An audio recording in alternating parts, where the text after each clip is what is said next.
Greetings, everyone! It is I, Detective Tekking, back again! I know it's been a while since the last time you've seen me, but I only show up when the difficult cases arise. Like this one right here. I've been hired this time to locate, one Koby-senpai. That's right. Don't worry, everyone. We're gonna find Koby no matter what. If I have to scour the 7 seas of the One Piece world along with my handy-dandy notebook, we're gonna find Koby-senpai, and we're gonna deliver him back to his friends in SWORD. Right, Barry?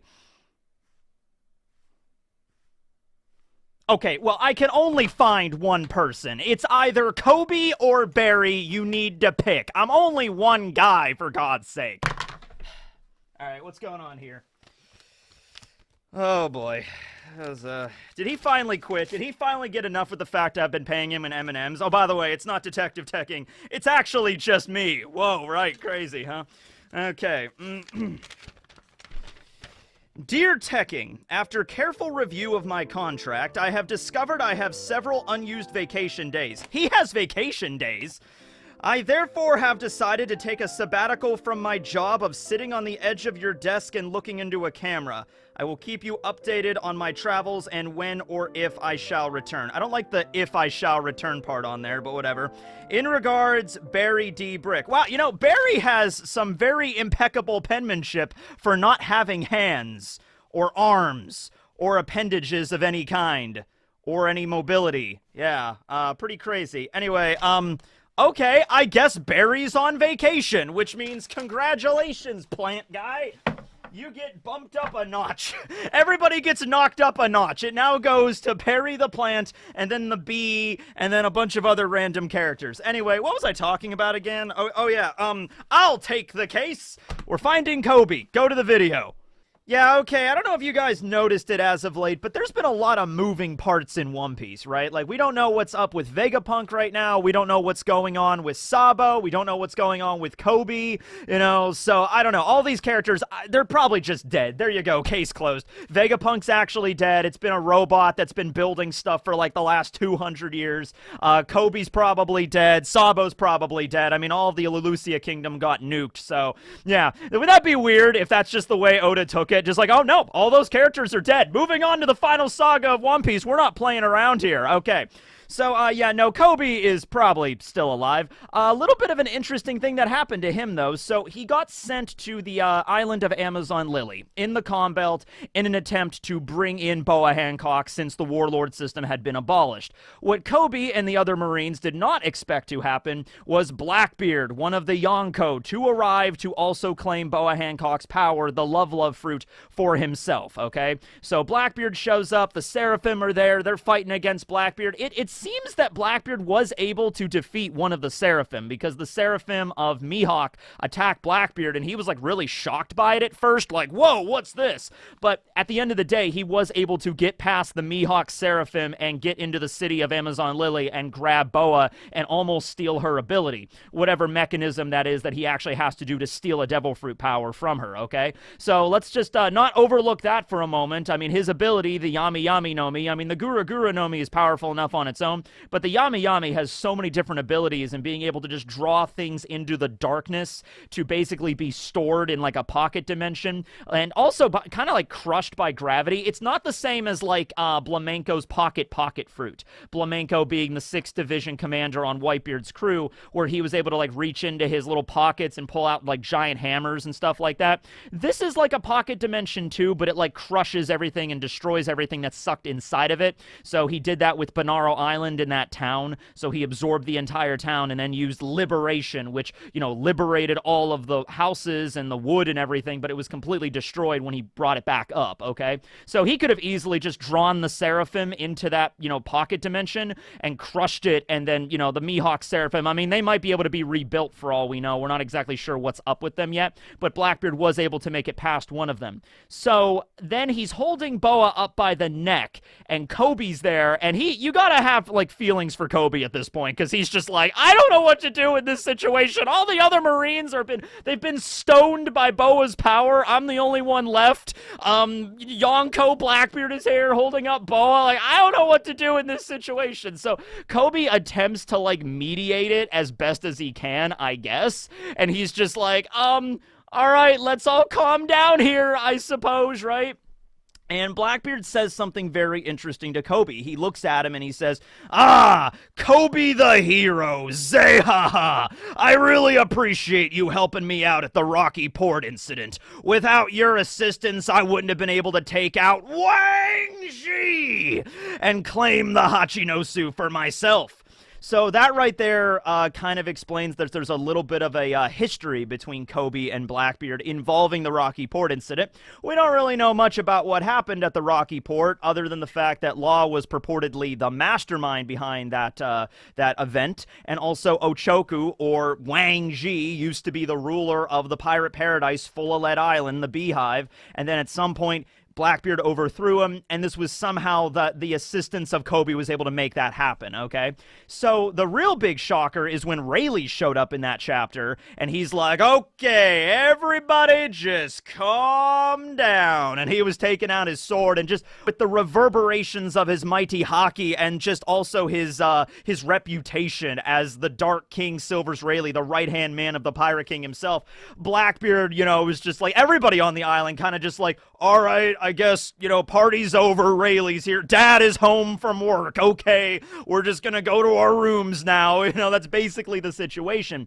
So, here's something very, odd, though, about this whole thing. That chapter ended with, you know, Boa and everybody being okay, and, you know, Blackbeard left the island and everything like that, but remember what Rayleigh said. Rayleigh said that, like, listen, you know, Boa, you release your petrification on everybody, Blackbeard, you leave, and I'm basically gonna be here to just make sure there's no funny business, okay? So Rayleigh, I imagine, was just standing by with his sword, ready to fight anybody that, you know, stepped close to him, and he's like, all right, Boa, release everybody, Blackbeard, you leave, Marines, you pack up your Seraphim, clone Chichibukai, or whatever the hell Vegapunk's been working on, you get out of here too.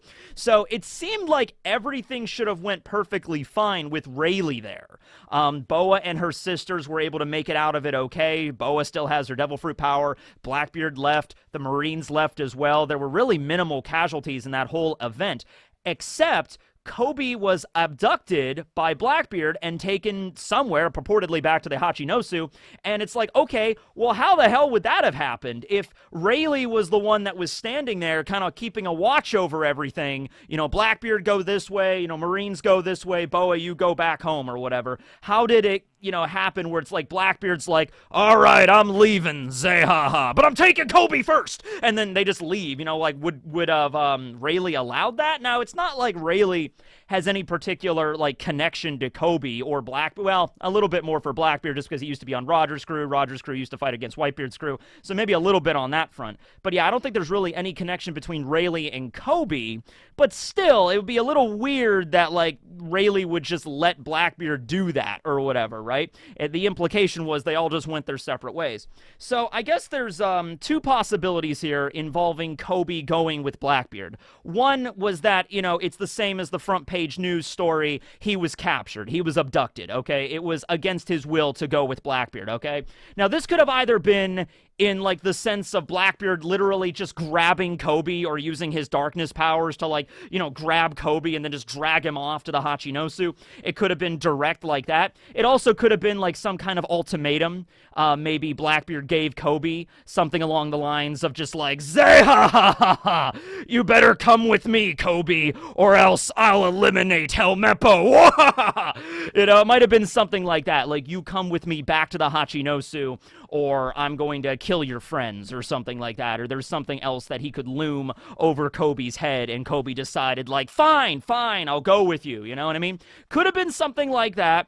Or it could have been something where Koby willingly went with Blackbeard because of his position in SWORD. All right. So from what we know about SWORD, and there was something that was clarified for me a little while ago, was I originally believe the goal of SWORD was to infiltrate the Yonko territories, infiltrate their crews, and then figure out a way, find a weakness, and then like eliminate them from within. So that was kind of like Drake's job, you know, when he joined the Beast Pirates. A lot of people, though, have sort of like clarified that, like, yeah, that might be part of their job, but I think overall the main job of SWORD is not to be the actual sword that, like, stabs the Yonko from within. Because let's be honest here, even when Drake got in the good graces of Kaido's crew and he was a Toby Roppo, that was a pretty high status for Drake.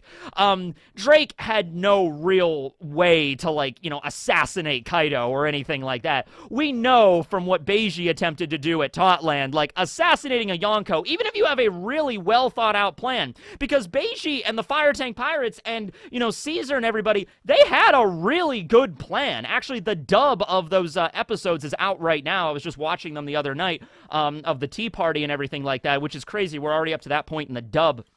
But, like, you know, Beiji is a mafioso. He's like a Don, you know what I mean? And so he had this, he's not just gonna be like, yeah, we bust in and we stab her, that's it, you know what I mean? Like, no, there's like a whole freaking plan that Beiji orchestrated where it's just like, all right, listen up, you know, lights a big cigar.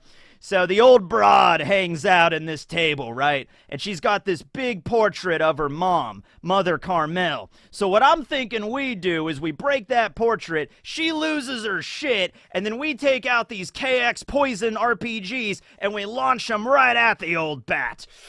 Bada bing, bada boo. We get to go to Italian restaurants for dinner. I'm a mafia guy. You know what I mean? That's Beiji, right? That was his plan. Now, obviously, it was a little bit more elaborate than that, but that was a pretty good plan, right? And I honestly want to do, as I'm rewatching those episodes, I think I actually do want to do an episode of What If, where it's like, what if the assassination plot against Big Mom actually worked? Like, what if the KX launchers actually did pierce Big Mom and kill her? How would the Totland and how would have all of Wano occurred? How would the rest of the story have went on if Big Mom was just straight up killed right then and there? Okay, so hold off for that. We'll wait till we get to that moment.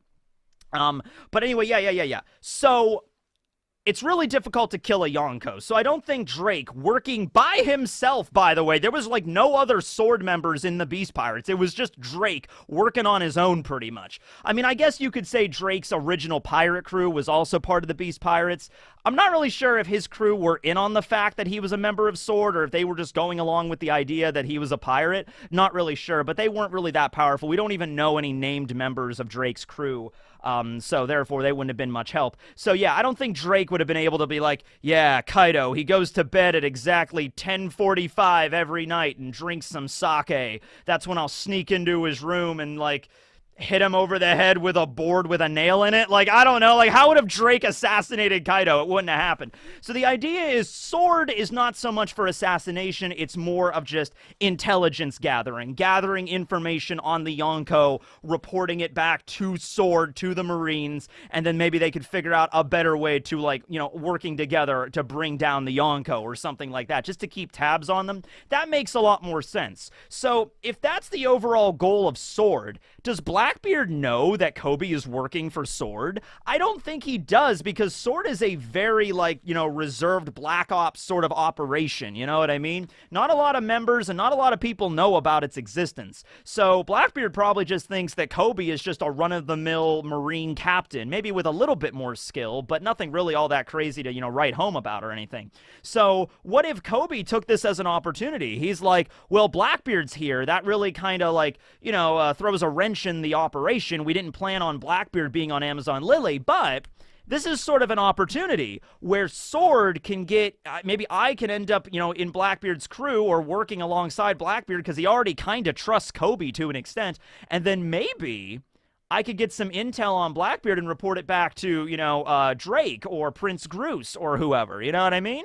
Yeah, you can see that. Like, Koby just takes the opportunity, and he's just like, well, might as well go with this possibility here, right? I'm not really sure how Koby would have implemented this, if he just let himself get captured, or if he, like, spun some sort of situation with Blackbeard, because remember, Aokiji, Kuzan, is also purportedly having dealings with Blackbeard, right? And so Blackbeard clearly trusts Aokiji to an extent. What if Koby was along the same lines? What if Koby spun some sort of line of, like, I'm done with the Marines. Yeah, I helped you out at the Rocky Port. That wasn't by accident. That was on purpose, Blackbeard. I helped you out at the port because I support what you're doing. I don't want to be a member of the Marines anymore. What if Koby spun that line to Blackbeard, and then Blackbeard brought him back to the Hachinosu, right? Kind of in the same vein as Kuzan being an ex-Marine. You know, maybe Blackbeard views Koby as him wanting to be an ex-Marine. Obviously, that's not the case, but could be a possibility there, right? What are some other possibilities, though? Well, what if Koby was captured by Blackbeard because there's something that Koby knows or something that Koby has that Blackbeard is interested in? Maybe Blackbeard does know about SWORD, and he wants to know about what they know.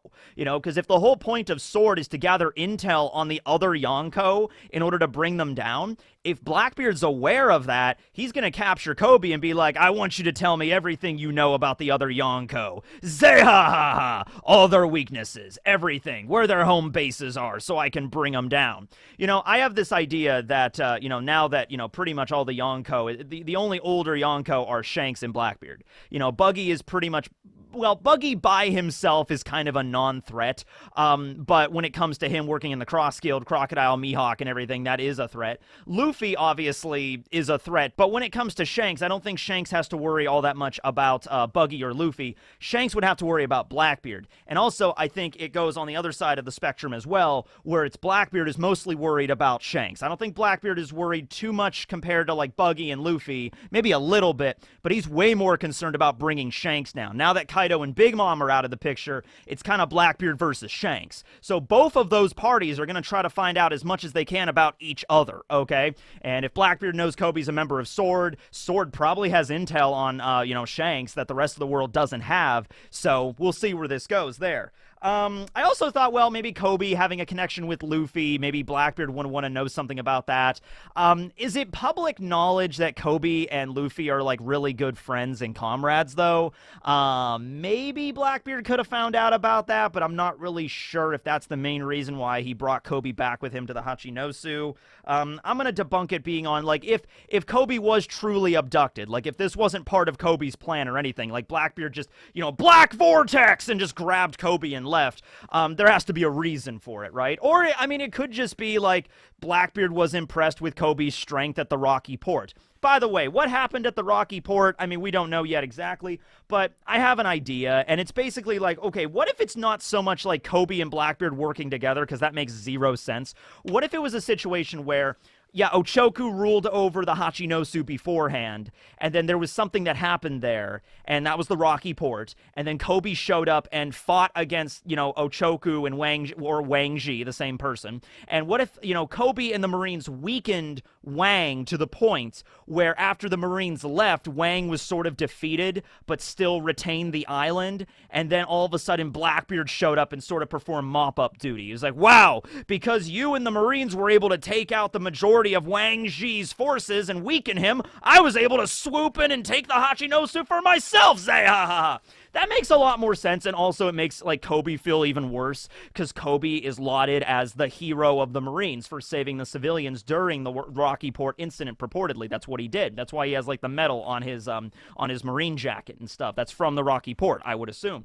So, that would really feel like, you know, like he would feel guilt for it, though, Koby would. Because, like, yeah, I saved civilians, I helped out people, I have these medals, I'm the hero, but I sort of, like, made it possible for Blackbeard to come in and take over the Hachinosu, who, you know, no matter how bad Wang Ji is, and you know that Wang Ji was a serious pirate, Blackbeard is worse because he's stronger, he's got more malicious intent on, like, taking over the world, following in Rox's legacy to be king of the world. I'm assuming that's what Blackbeard's goal is, although we don't even know that much. So, yeah, with that all being said, I think Koby's, like, wasn't working directly with Blackbeard, it was more of, like, an indirect sort of thing, but Blackbeard might have been impressed by his strength. Remember, Koby doesn't have, whoa, wait a second. Oh, Koby doesn't have a devil fruit. what if it's a situation where Blackbeard is like, if I can bring him over to the dark side. Oh wait, no, I gotta do the Emperor as Blackbeard. Hold on a second. If I can bring him over to the dark side, he would be a strong asset to the Blackbeard pirate crew. Come on, Koby! You know, like, it could be something like that. Like, he could sway him over to working for him. And, you know, Blackbeard might spin him a sort of line of like, oh, come on, Koby. I know you're a member of the Marines and all that, but you gotta look at the future. Blackbeard, the crew, taking over the entire world. That's me, right here, right now. The new era's happening. Come on, Koby. I got the dark fruit, and I got the quake fruit in my hands. The two strongest powers ever. You know, there might be a zone fruit out there that has the power of a sun deity or something. I don't know. It might be, it might not be. But the point is, strongest Paramecia and the strongest Logia on my side. Work for me, kid, and you'll go straight to the top. You know, like something like that. And, you know, Koby is a Marine through and through. Like, I don't think, oh, wouldn't that be a twist? Everybody's going on and on about how Shanks is actually evil. Like, that's going to be the big twist of One Piece. It actually turns out it was like a Machiavellian scheme. Like, Shanks was Light Yagami this whole time. What if the twist is Koby was actually evil the whole time when he was spent, you know, working as a cabin boy in Alvida's crew, and then he made it out, and then he was working in the Marines, but he was forced to mop the poop deck in the Marines? What if Koby just snapped and he was just like, you know what? I'm gonna be a pirate from now on. Yeah, and so he was just working his way up through the ranks of the Marines, biding his time until now the opportunity finally presented himself, you know?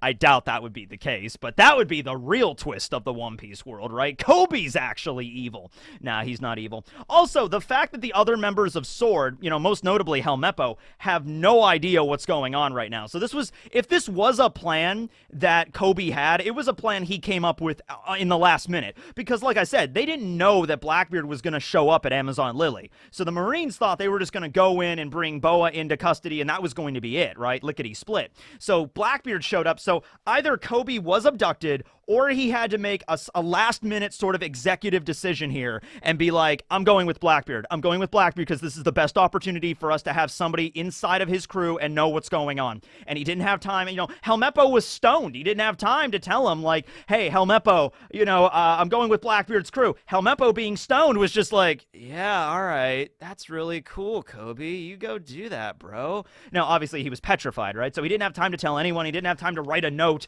and be like, gone with Blackbeard. It's okay. Working undercover. It's okay. You know, and then tack a sticky note to Helmeppo's statue when Boa depetrifies him. You know what I mean? He didn't have time for any of that. He just had to go. And so at this point, Helmeppo and Hibari and all the members of SWORD have no idea where Koby's at or what he's doing. Prince Groose was like, hey, listen, I understand that you want to go save him, but we can't just barge right into the damn Hachinosu. It's a beehive for a reason. We'll be sticking our nose in the beehive, and then we're going to get stung.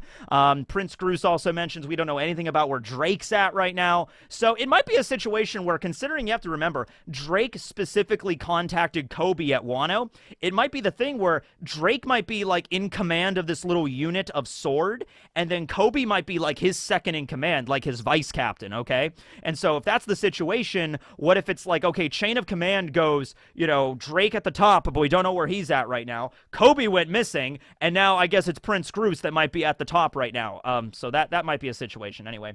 So, yeah, those are some ideas on what's up with Koby. I don't think he's dead. I don't even really think Blackbeard's torturing him or anything like that. I don't think we're going to cut away to the Hachinosu and Koby's going to be in a jail cell like Kid was at the beginning of the Wano arc, all beaten and bloody and senseless. No, I think it's going to be a situation where Blackbeard's going to be relatively nice to him and either trying to get information out of Koby regarding the other Yonko, or he's going to try to sway Koby to his side. And I'm not really sure the story of Koby, what he spun to Blackbeard. It might have been a situation there too, like maybe Koby's interested in becoming a pirate, and then, you know, he can learn more about it. Kuzan might also be there, so maybe Koby could interact with Aokiji. I think Aokiji's also a member of SWORD, so that might have been the plan the whole time. Like, oh, I know that Kuzan is part of SWORD, and he's, you know, in charge of learning about Blackbeard's crew. Maybe if I, you know, go with Blackbeard, maybe I can learn about what Kuzan's been up to and, you know, get a report from him. So So might have been something like that. This is more of like intelligence ops than like actual being a Marine just charging in and attacking, you know what I mean?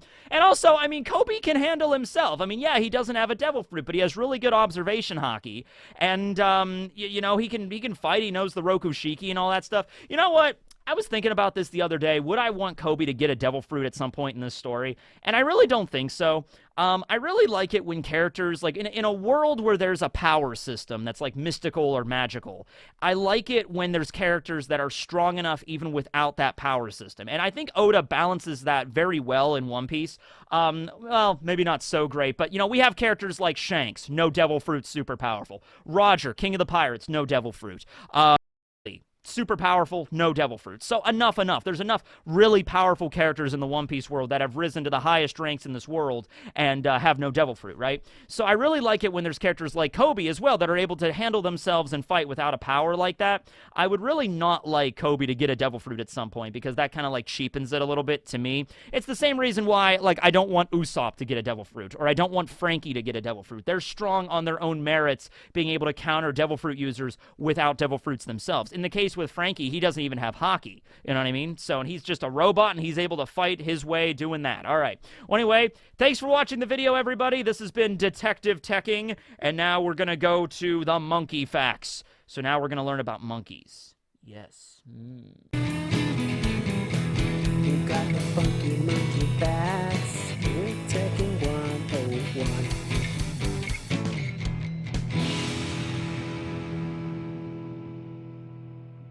Okay, so today we're actually learning about a really fascinating monkey. This is the Japanese macaque, or the snow monkey, all right? So in the land of Japan, we have a lot of snowy mountaintops and such of that nature, all the way up to Hokkaido. Although this monkey does not live in Hokkaido, it lives on mainland Japan, so mostly Honshu, also Shikoku, down to Kyushu. However, it's important to note, other than human beings, this monkey, the Japanese macaque, lives in the most northern climate out of every other primate. Because when you think about monkeys and apes as well, most of the time they stay in the tropical rainforests of South America or in Africa where there's a little bit of rainforest there, or in the savanna in Africa. That's typically where they live, or in China, you know, in that area there. But when it comes to the north, there's not really a lot of monkeys that live in like snowy regions like northern Japan, like the Tohoku region, okay? However, the snow monkey does. And they are extremely awesome and also extremely intelligent, okay? So you might have seen this before in anime. If you've ever seen an anime with a hot spring, which is like pretty much every harem anime ever, but there's always a hot spring episode, right? Well, anyway, you might always notice that at some points in anime, you'll see monkeys hanging out in the hot springs. I think we've even seen that in Wano, right? Well, that's because of the Japanese macaque. That monkey likes to just chill out in hot springs. There's a bunch of images of them hanging out in hot springs, being pretty chill. You know, they're just like hanging out. They're just like, yeah. But they love to like, you know, play in the snow, and they even like roll up like snowballs and like throw them at each other. So, you know, they're very intelligent. Here's a picture of one of them yawning, just like, oh, tired monkey. You know what I mean? They're at least a concern right now, so they're not endangered. I think that might be the first monkey or ape we've had on this list that is not endangered in some way, so good for them. Let's see. Oh, they're also, to lend a story to their intelligence, this is freaking amazing. So, way back in the day, like a few decades ago, right, there was some researchers that were, like, researching these monkeys. So what they did was they took a bunch of yams, like Japanese, like, sweet potatoes, right, and they left them out for the monkeys to eat. What was fascinating, though, is the monkeys didn't just grab the yams and just start eating them. Some of the monkeys began to, like, brush the dirt off of the potatoes before they ate them, which shows intelligence. But also, there was a female monkey that actually picked up one of the yams and didn't just brush off the dirt, but actually went to a nearby river and washed the potato. And so not only did it wash the potato, and when it started eating it, it was actually dipping the potato in the salt water in order to get like a seasoning. And because that one monkey was exhibiting that behavior, the other monkeys behaved in the same way. And so this research was done a few decades ago. So through the generations of monkey, they all learned from the older generation to wash their food in the river. And then they can also use it as like a seasoning with the salt in the water to like, season their meal. And so it's amazing. And, you know, the only monkeys that did not exhibit this behavior after a while were the older monkeys, were the boomer monkeys, basically. Those monkeys were just kind of just like, I'm not dipping my sweet potato in a river. I'm eating it the way I always ate it back in my day. You know what I mean? But all the, you know, the monkeys that are in the younger generations were learning from the older generations, like, oh, this is how you eat a potato. You wash it in the river, which makes sense. You know, you wash your produce when you get it from the store. I do anyway. And they're like, oh, yeah, salt is a nice seasoning. That's pretty impressive for this, like, level of intelligence for the monkey. Here's the picture of them yawning again, because I really like that one. Okay, anyway, that's the video. Thanks for watching, everybody. Detective Tekking, signing out. And Barry, I guess, is on vacation somewhere, so I guess we'll stay up to date on that. Hopefully he'll send some postcards or what have you. Okay, later.